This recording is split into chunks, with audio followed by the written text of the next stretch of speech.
जो हिंदुइज्म है, इसने क्या किया है, अद्भुत खोज इसने भी किया है, वंडरफुल डिस्कवरीज इसने भी किया, मार्वेलस डिस्कवरीज। अब किस चीज का, इन थिंग्स ऑफ रिलीजन यानी धर्म के क्षेत्र में, और किस चीज में, of the speed of the soul, और जो आत्मा है उसके क्षेत्र में इन्होंने वंडरफुल डिस्कवरीज की हैं। यानी उनका क्षेत्र अलग है, हमारा क्षेत्र अलग है। अलग है। वो क्या कहते हैं कि ये जो हिंदू धर्म है या फिर जो हिंदुस्तान है, वो उसने क्या किया है, उल्लेखनीय और खूबसूरत खोज किया है आत्मा के क्षेत्र में, धर्म के क्षेत्र में इन्होंने बहुत खूबसूरत खोज किए हैं। आगे कहते हैं, we have no eye for these great and fine discoveries। इसका मतलब आप समझिए, आई का मतलब आंख नहीं है, इसका मतलब आप दृष्टिकोण समझना, ठीक है। But we have no eye, but we have no sense कह लीजिए, ठीक है, हमारे पास वो समझ नहीं है, ठीक है। और these great and fine discoveries, ये जो महान और बेहतरीन खोज है, इसके प्रति हमारे लिए कोई दृष्टिकोण नहीं है, यानी हम उस चीज को देख नहीं पा रहे हैं। We are dazzled by the material progress that Western science has made। हम लोगों ने क्या किया है, यानी ये we are dazzled, हम लोग पूरी तरह से आज पर्व है, डेजल है। डेजल का मतलब होता है चकाचौंध हो जाना। सर कैसा यानी हम लोग चकाचौंध हो जाना, चकित हो जाना, वी आर डेजल्ड, ठीक है। बाय द मटेरियल प्रोग्रेस, यानी भौतिकी के क्षेत्र में हम जो खोज हो रही है उससे हम पूरी तरह से चकित हैं। That western science has made, जिसको वेस्टर्न साइंस ने बनाया है, जिसको पाश्चात्य विज्ञान ने बनाया है। I am not enamored of that progress। मैं इस प्रगति से आसक्त नहीं हूँ। Enamored का मतलब होता है आसक्त होना, ठीक है। आसक्त होना का मतलब, यानी अट्रैक्ट होना, अटैच होना, हाँ, ये आकर्षित नहीं, अट्रैक्ट नहीं होना, ठीक है। मैं इससे आसक्त यानी अट्रैक्ट नहीं हूँ। In fact it almost seems as though God in his wisdom has prevented India from progressing along these lines। तो कहते हैं वास्तव में it almost seems, ऐसा लगभग प्रतीत होता है, मालूम पड़ता है, as though God in his wisdom, ईश्वर ने अपने विचार से has prevented India, इसने क्या किया है, भारत को रोक दिया है, प्रिवेंट कर दिया है, बचा दिया है, सुरक्षित कर दिया है, from progressing along those lines, कि उस क्षेत्र में वो प्रगति करे।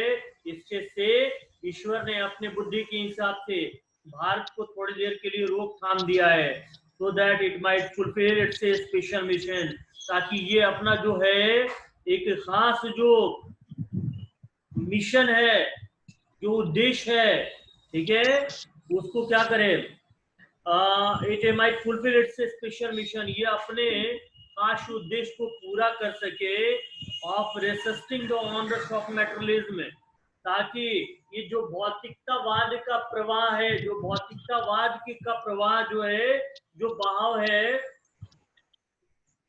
उससे रेसिस्ट कर सके, उससे बचा सके। ऑनरश का मतलब होता है प्रवाह, ठीक है, फ्लो, ठीक है। यानी इस फ्लो से ईश्वर ने बचा दिया है कि हम उस क्षेत्र में न जाएं, उसके बहाव में न जाएं, हम इन सब चीजों से बचे रहें, ठीक है। एक मिनट ठहरना।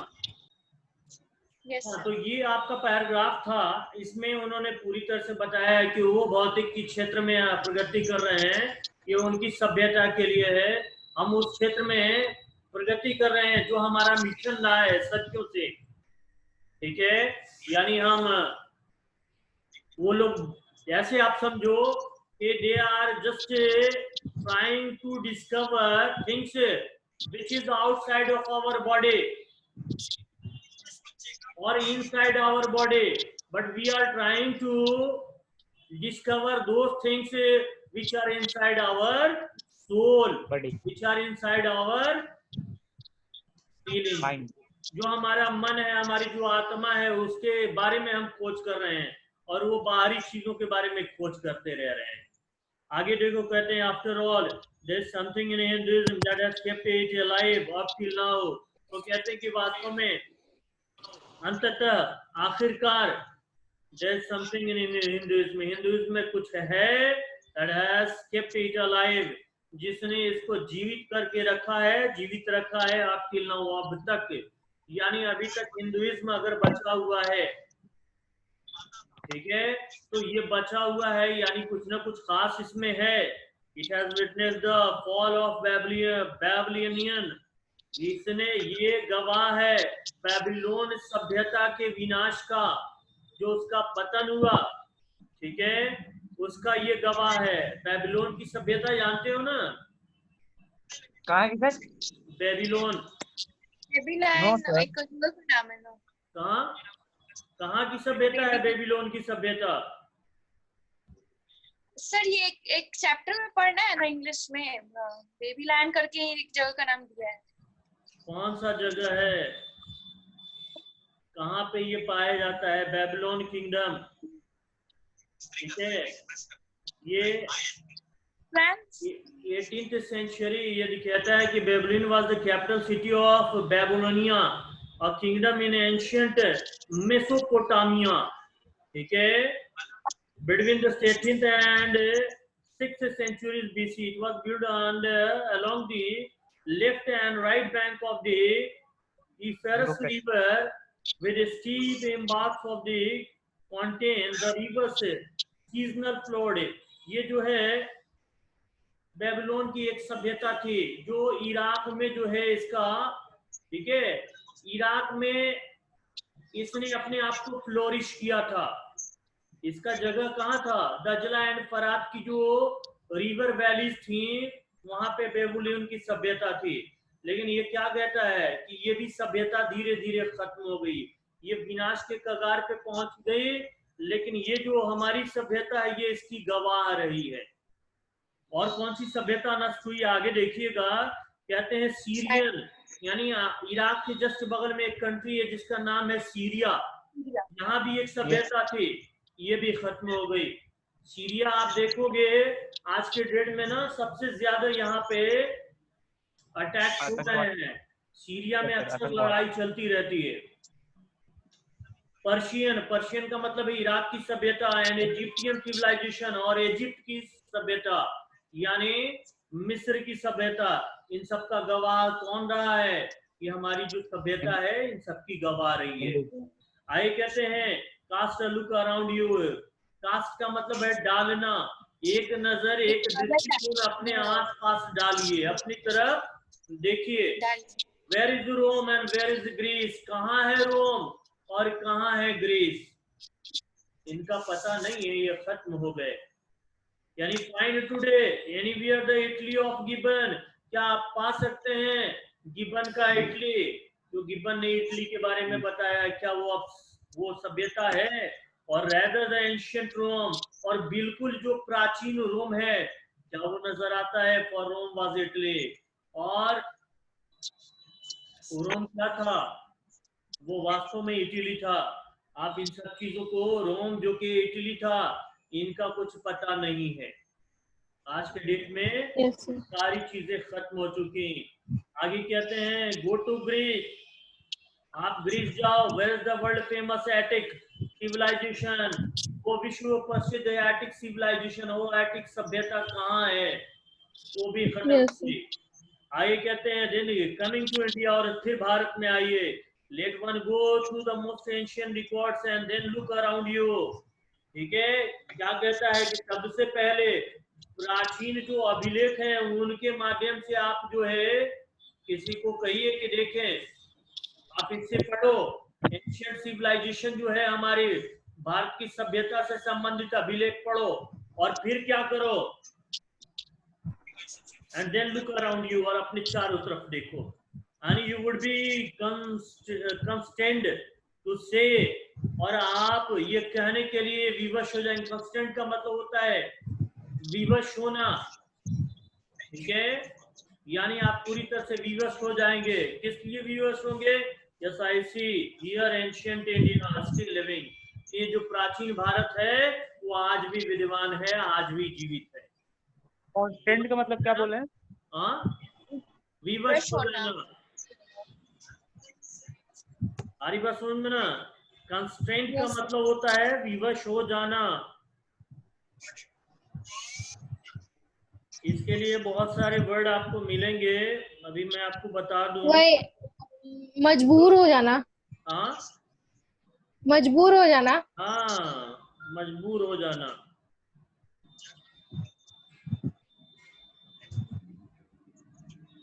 लाचार हो, हाँ, लाचार हो जाना।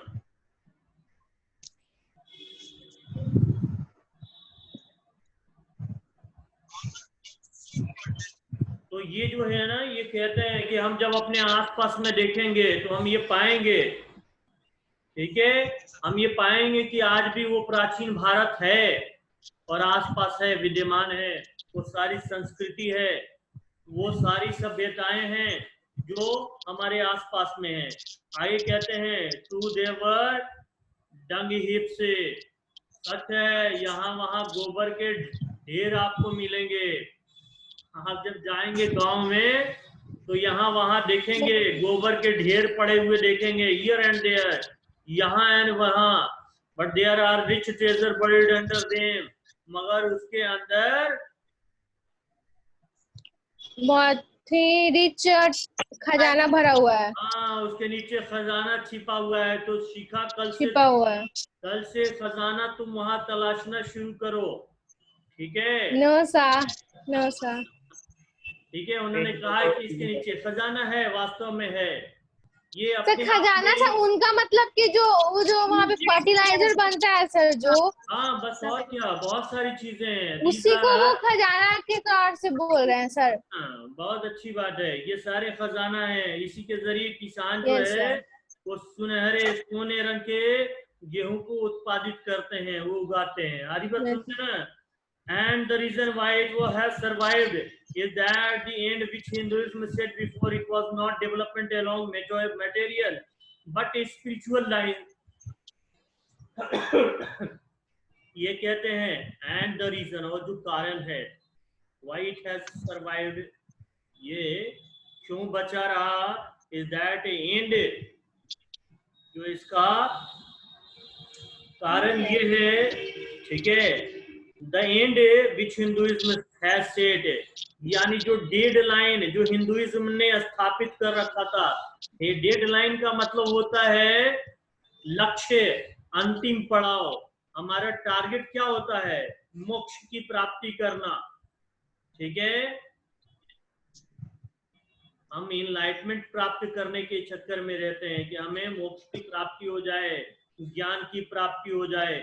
हिंदुइज्म ने अपने लक्ष्य को पहले से ही बना रखा है, उन्होंने सेट कर रखा है। Before it was not development along material, उन्होंने लक्ष्य रखा था कि हम भौतिकी के क्षेत्र में उन्नति नहीं करेंगे बट स्पिरिचुअल लाइन्स, मगर आध्यात्म के क्षेत्र में हम क्या करेंगे? प्रगति करेंगे। हमारा विकास उस क्षेत्र में नहीं होगा, विलासिता के क्षेत्र में। हम इस चीज के बारे में कोशिश करेंगे जानने की कि आत्मा क्या है, हमें वास्तव में सुख की प्राप्ति क्या मटेरियल चीजों से होती है या आध्यात्मिक चीजों से होती है, इसको हम तलाशेंगे। इंटेलेक्चुअल अब क्या हुआ? तो धार्मिक चीजों से होती है सर। हाँ, हम क्या पता है ना, थोड़ी देर ताली बजा कर करके और जब ईश्वर का हम नमन करते हैं, इसमें हमें जो खुशी मिलती है वो सोने के प्लेट में खाने से भी हमें नहीं मिलेगी, हम ये जानते हैं, ठीक है। क्योंकि हमने जाना है ये खुशी जो है वो सिर्फ पैसों से नहीं मिलती, वरना सारे धनी खुशी होते और गरीब जो है वो दुखी होते। ईश्वर इतना अन्याय नहीं है, अन्याय नहीं कर सकता। ईश्वर ने न्याय किया है कि हमें छोटी छोटी चीजों में खुशी दी है और बड़ी बड़ी चीजें भी हो जाती हैं, उतना हमें निराश नहीं करती। हम फिर से खड़े हो जाते हैं। इतना सारा हो चुका, कोरोना ने पूरे इंडिया में इतना आतंक मचा दिया, मगर आज फिर हम खड़े हैं और फिर से लड़ने के लिए तैयार हैं। आगे कहते हैं our civilization, our culture, our swaraj depend not upon multiplying our wants. कहाँ चली गई थी सलोनी? हाँ कहीं नहीं था। नहीं, कहीं गई तो थे। हाँ चलिए कोई बात नहीं। आवर सिविलाइजेशन, हमारी जो सभ्यता है, आवर कल्चर, हमारी संस्कृति, आवर स्वराज, और हमारा खुद का जो है शासन, depend not upon multiplying our wants. ये हमारे इच्छाओं को बढ़ाने पर निर्भर नहीं है कि हमारी इच्छाएं बढ़ती रह जाएं, बढ़ती रहें। ये हमारी संस्कृति, हमारी सभ्यता इस पे आधारित नहीं है, हमारा स्वराज इस पे आधारित नहीं है। तो किस चीज पे है हमारा आधारित? सेल्फ इंडल्जेंस पे है। किस चीज पे है? ठीक है, बढ़ाने निर्भर नहीं है, यानी जिसको सेल्फ इंडल्जेंस कहते हैं। But upon restricting wants self Daniel, मगर क्या है, किस चीज पे आधारित है? वो सेल्फ, यानी हम अपनी इच्छाओं को क्या करें? रोक दें। ये रोक के अपने आप को ज्यादा अपनी इच्छाओं को हम क्या करें? उस पर प्रतिबंध लगाएं।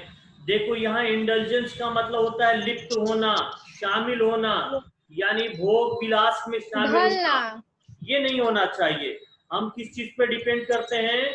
But upon restricting want say, यानी आपकी इच्छाओं पे जो है लगाम लगाएं। इसको बोलते हैं काबू करना। ठीक है, इसको बोलते हैं सेल्फ डेनियल, यानी इसका इनकार, खुद से हम इस चीज को मना करें। आप देखते हो ना, हमारे यहाँ कहा जाता है कि इतना खाओ जितना आवश्यक हो जीने के लिए। ठीक है, जीने के लिए खाओ, खाने के लिए नहीं जियो।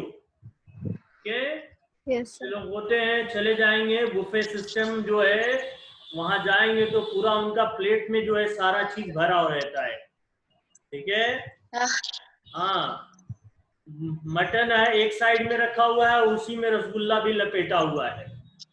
ठीक है, तो अगर सर नॉनवेज का अगर पार्टी होता है, अगर नॉनवेज रहता है तो सिर्फ हम चावल और वो जो नॉनवेज है वही खाते हैं, और इतना सब्जी सैलेड लेते हैं तो सब्जी वब्जी कुछ नहीं। आपको मैं बता दूं, सारी चीजें एक ही प्लेट में वो 72 तरह के पकवान डाल लेते हैं लोग।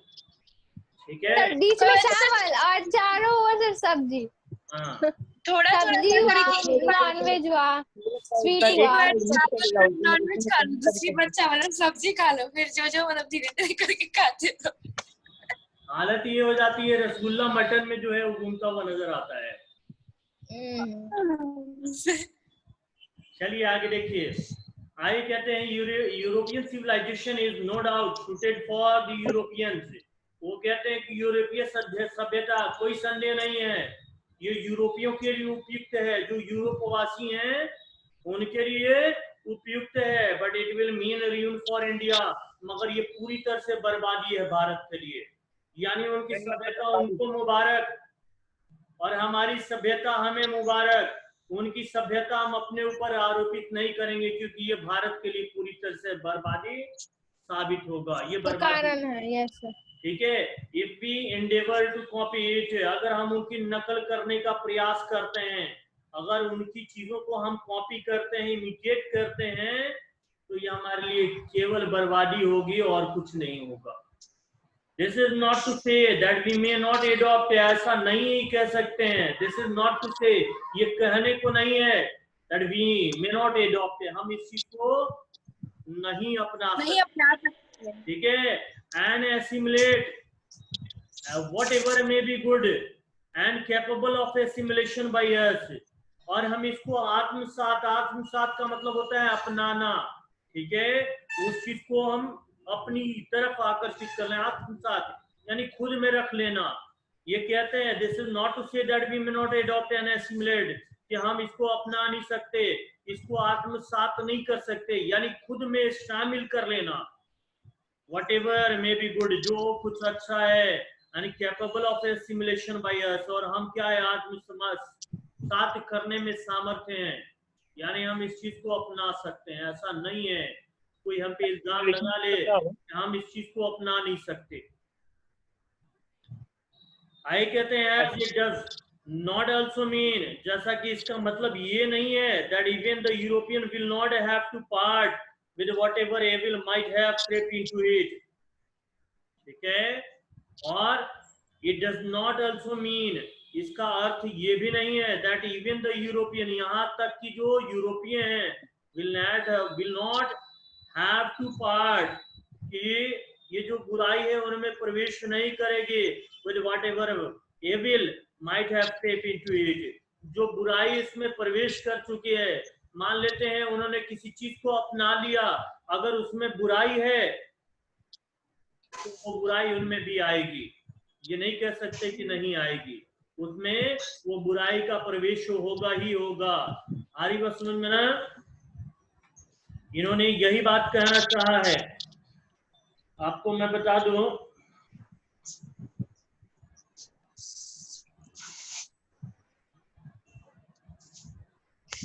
इन्होंने कहा है कि यूरोप वासियों को अपनी सभ्यता में समा गई विकृतियों को दूर करना है।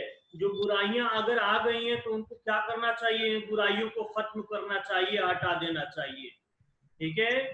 लेकिन कितनी हटेंगी ये कुछ कहा नहीं जा सकता। जैसे वो लोग जो कहते हैं कि देखो ऐसा है कि शराब उतना ही पीना चाहिए जितना कि नशा हो न हो, ठीक है, यानी शराब को अपने ऊपर हावी नहीं होने देना चाहिए।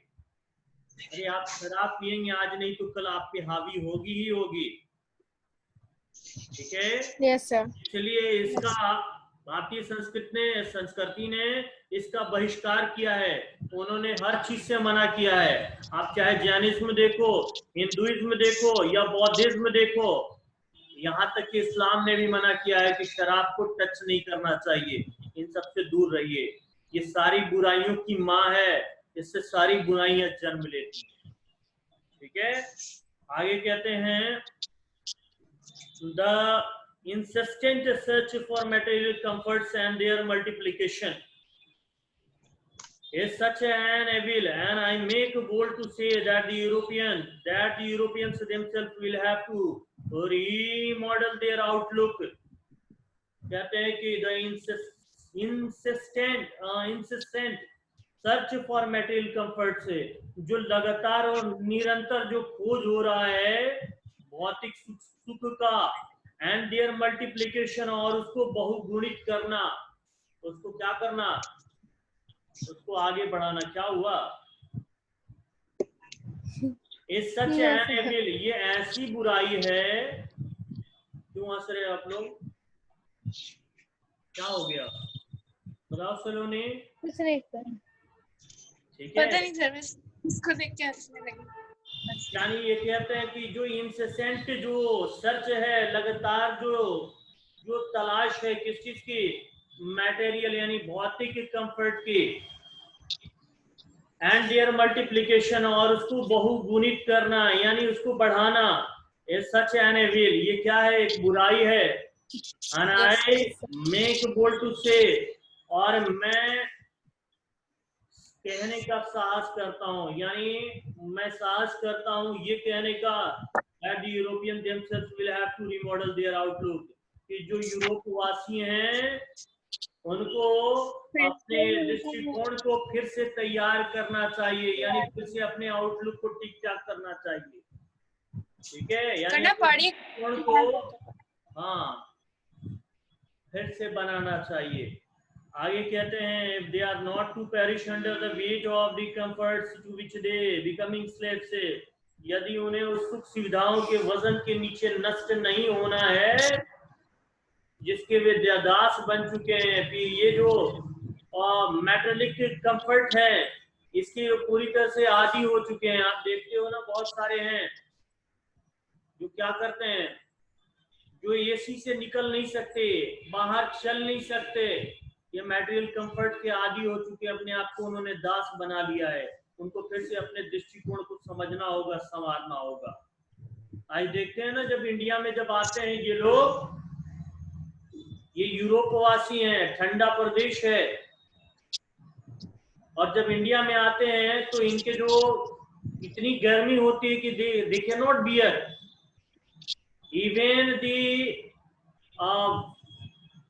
Even the summer of April month. बहुत गर्मी होती है, यहाँ क्रिकेट भी खेलना नहीं चाहते इस समय में। तो ये क्या कह रहे हैं, इसको उनको समझना पड़ेगा।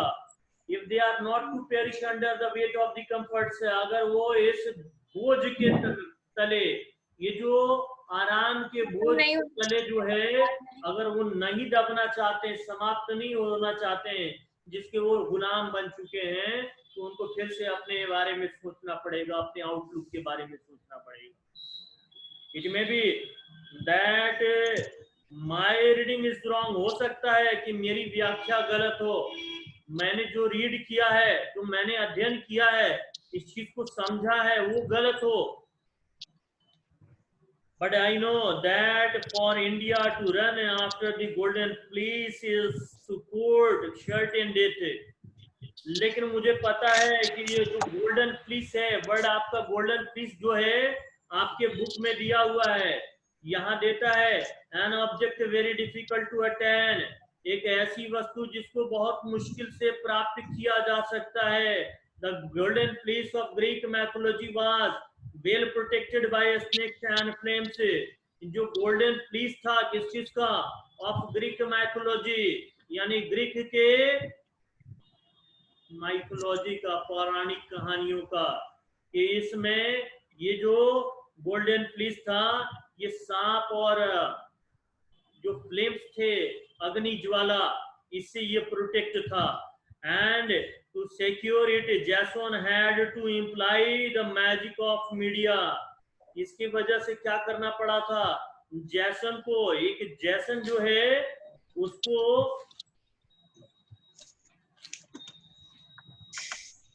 ऐसे गोल्डन फ्लेम को जो है वो धारण करना पड़ा था। ये कहता है कि इसे पाने के लिए जैसन को मीडिया के जादू का इस्तेमाल करना पड़ा था। Media was a goddess of Greek mythology, ठीक है, उसके जादू का उसे प्रयोग करना पड़ा था। आगे देखो, ये कहते हैं कि ये गोल्डन फ्लीस है, but I know that for India to run after the golden fleece, यानी इंडिया के लिए वो जो अप्राप्य वस्तु है उसके पीछे भागना, ये गोल्डन फ्लीस है।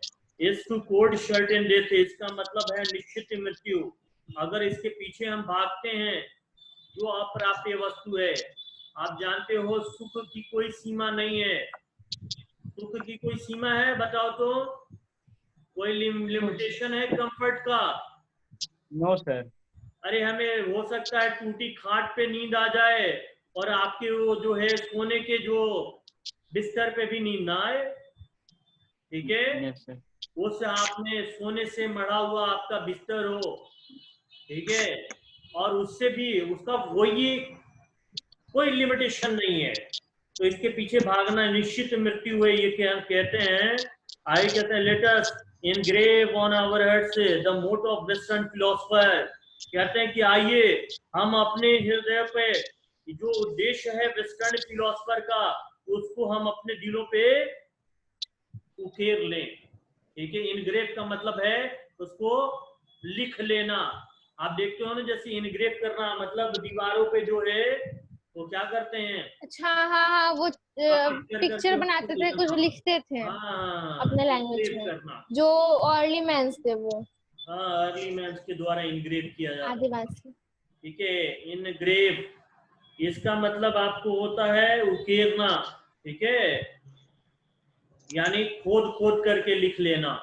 हमारी बात समझ में? तो ये कहते हैं कि हमारे जो पश्चिमी दार्शनिक हैं, उन्होंने जो एक बात कही है उसको हम अपने दिलों पे लिख लेना चाहिए, उसे उकेर लेना चाहिए। और वो क्या है, plane living and high thinking, यानी सादा जीवन उच्च विचार। हमारा जीवन कैसा होना चाहिए? सादा होना चाहिए, लेकिन विचार हमारे उच्च होने चाहिए। That millions cannot have high living and we have the few। ये निश्चित है कि मिलियंस जो हैं, यानी लाखों, can not have high living, उनके पास उच्च जीवन नहीं होगा, नहीं हो सकता है, कैन नॉट हैव, नहीं रख सकते हैं। एंड वी द फ्यू, और हम लोग जो हैं कुछ उन्हें प्राप्त है, who profess to do the thinking for the masses, जिससे ये प्राप्त है, क्या प्राप्त है? प्रोफेस, जो यानी लोगों के लिए प्रोफेस का सोचिए। मतलब है दावा करना। हम जो कुछ हैं वो दावा करते हैं, to do the thinking for the masses, यानी हम जन समूह के बारे में क्या करते हैं? विचार करते हैं, इसलिए हमें लीडर हैं, हम नेता हैं, हमें इन समूह का नेतृत्व करना है। रन द रिस्क, वो खतरे उठाते हैं, इस खतरे से गुजरते हैं। In a ban such after high living of missing high thinking, हम वो क्या करते हैं? एक व्यर्थ उच्च जीवन के तलाश में उच्च विचार का त्याग कर जोखिम उठाते हैं, यानी हम कोशिश ये करते हैं कि उच्च जीवन जिए और उच्च विचार का त्याग कर देते हैं, ऐसा जोखिम हम उठाते हैं। यहाँ देखिए फिर एक बार लाइन समझाते हैं। वो प्रोफेस, जो ये दावा करते हैं, यानी प्रोफेस करते हैं, प्रोफेस